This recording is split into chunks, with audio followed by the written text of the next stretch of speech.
Hey guys, it is Bianca. Welcome back to my channel. It has been, again, a very long time since I last recorded, but I wanted to make this video before I uploaded the video that I am currently working on and to see if I have like a little bit more footage. And as you guys can see by the title of this video, I am no longer in Pottsville.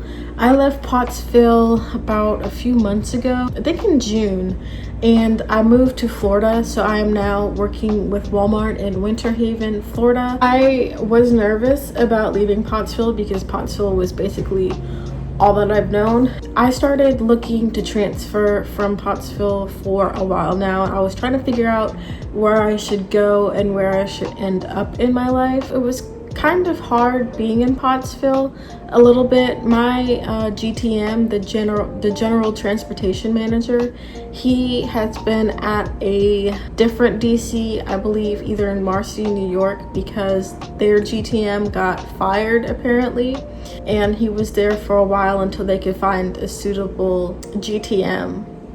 And my GTM from Pottsville is absolutely amazing. He is very friendly. He cares about his drivers, really listened to those who really needed help, especially dealing with certain things that have been happening and coming up since he's been gone. No longer with Pottsville, but I am so thankful for having that GTM in Pottsville. He is absolutely amazing, and I couldn't have asked for a better person to be my general transportation manager. A little bit about why I left Pottsville is because since my GTM has been gone, it has been very, very different in the office, and it was just giving me that feeling where I no longer wanted to come to Pottsville to work. Not only that, but I live 3 hours away from Pottsville, so driving 6 hours to and from work, that's combined 3 hours to work and 3 hours back home. I started feeling like I was gonna cry, or like I hated coming to my job. And I do love my job, and I do love my trucking career. I plan on staying with Walmart and being a truck driver for a very long time, but the people in the office were making up their own rules, it seemed like. One of the biggest reasons why I left is because I ran my 12 hours, my 12-hour clock. I decided to stop at the DC for the night to take a shower, to eat, and then to rest up for the next day. And unfortunately, when I woke up the next morning, I got written up and I got in trouble for sleeping on the yard with 2 hours left. It was just little things like that was irritating, very unprofessional on the office side of things. Also on my start day, and I would drive 3 hours to work, they would make me run my whole 14 on my start day, which means I was working 14 hours, being up 17 hours at that point, and then me waking up and taking care of my daughter and things, where I have been up for almost 24 hours. I was asking them if I could do like an 8-hour run or a 10-hour run, and they were saying that they couldn't do that the entire time. But it was just to the point where it really wasn't safe for me to run my whole 14 and my whole 11-hour clock, because I would have been driving for like, what, 15 hours? The other thing was, I got in trouble because I didn't take out another load that night. I did end up talking to my GTM. I did talk to a CDT. They advised me to talk to the GTM, and I told him everything that was going on. The GTM told me I didn't have to run 2 loads, because when I texted him, I said that they're forcing me to run 2 loads. He said that he didn't know where that was coming from. I'm not going to be specific about the person who told me that I had to run my 14 hours. It reminded me of when I was going back and I was with my second trainer. I had a pretty awful day. I was still in training. This was in the summertime, and I was being harassed by somebody who worked as a truck driver, and I was being harassed with them talking about my hair and my uniform and whatnot. That day was just stressful. I forgot that I was assigned to a different truck. It was my go home day as well, so when I got my load and everything, it was overweight, and then we had to figure out what door we were going to put it in, and it was just distress. It all came to me, and I started crying in the office, and the one person did not appreciate me crying in the office, but it was just, I couldn't explain what I was going through and why I was crying. The person was saying that they didn't think that the job was for me, and that I need to find another job outside of transportation, which means not driving, not being a dispatcher or anything. So basically they were saying I should go back to the store, and that crushed me, because I worked hard during the program so I can provide for my family and to make more money and have an opportunity to make 6 figures instead of making like what, $24,000 or $28,000 a year, which is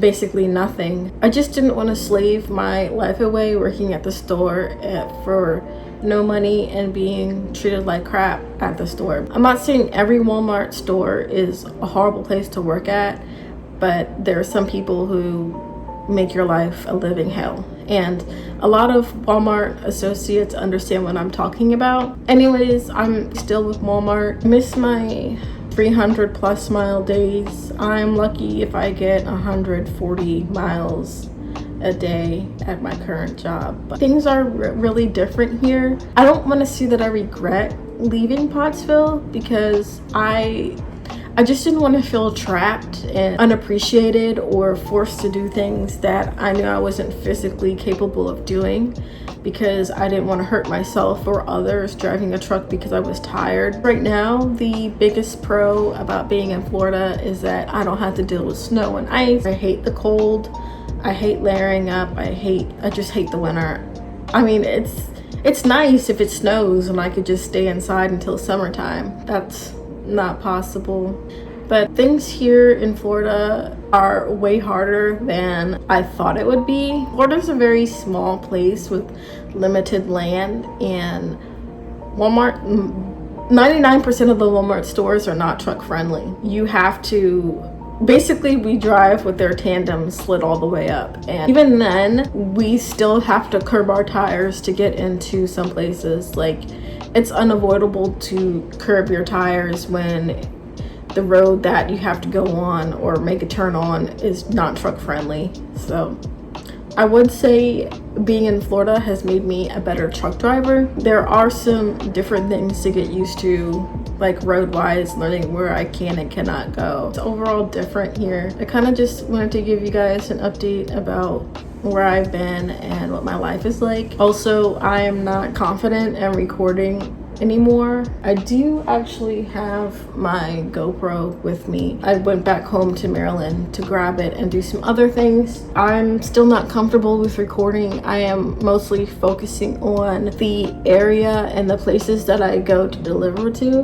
because I think my knowledge and where the stores are and where I need to go is more important than filming a video. That's where I've been, and if you have any questions, you can leave them here on YouTube. I do get back to questions quicker on YouTube than regular comments if it is important, again, because I'm working hard and trying to figure out where I'm supposed to be going. Leave your comments down below if you have any questions. Feel free to ask. It doesn't matter how many questions you ask or how long your comment is. I will reply, I will respond, because that's what I set myself up for, and I enjoy helping other people who are coming from the associate driver program, or if you're just a rookie truck driver, just leave comments down below and I'm gonna get back to you. And if you want to see other videos, please like and subscribe.